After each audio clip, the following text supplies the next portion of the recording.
Yo, basketball fans, alam nyo ba kung gaano kagaling ang isang Danny Segal? Kung di nyo siya naabutan sa prime niya, this video is for you. Let's throw it back sa panahon ng The Dynamite. Si Danny Segal ay isang Phil-Am na dumating sa PBA noong 1999. Rookie year pa lang, binulabog na niya ang liga.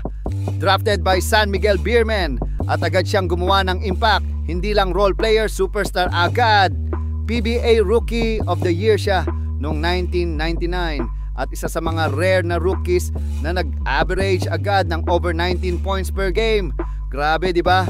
Ang laki ng tiwala sa kanya ng San Miguel at hindi niya sinayang yon.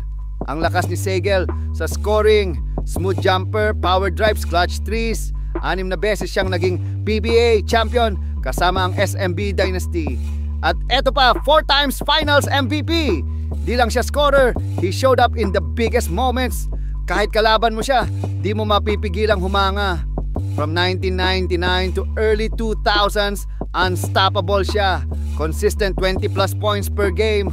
Kaya maraming nagsasabi, kung walang injuries, baka mas marami pa siyang nakuha. Na-injure siya around mid-2000s, pero bumalik pa rin at naging solid contributor. Sa tagal ng career niya, tumagal siya halos 15 years sa pro level. Si Segal ang isa sa mga pinakaunang Phil-Ams na talagang naging face of the league. Dahil sa kanya, mas nabuksan ang pinto para sa mga talents abroad. Hanggang ngayon, maraming players ang binabanggit siya bilang inspiration. Imagine mo, hanggang Gilas, Pilipinas, nakalaro pa siya. Kung gusto mo ng player na versatile, clutch at pure bucket getter, Danny Segal was that guy. Kung may player kang gustong makita next time, comment down below. At kung na-inspire ka sa galing ni Dynamite Danny, don't forget to like and subscribe. Peace out!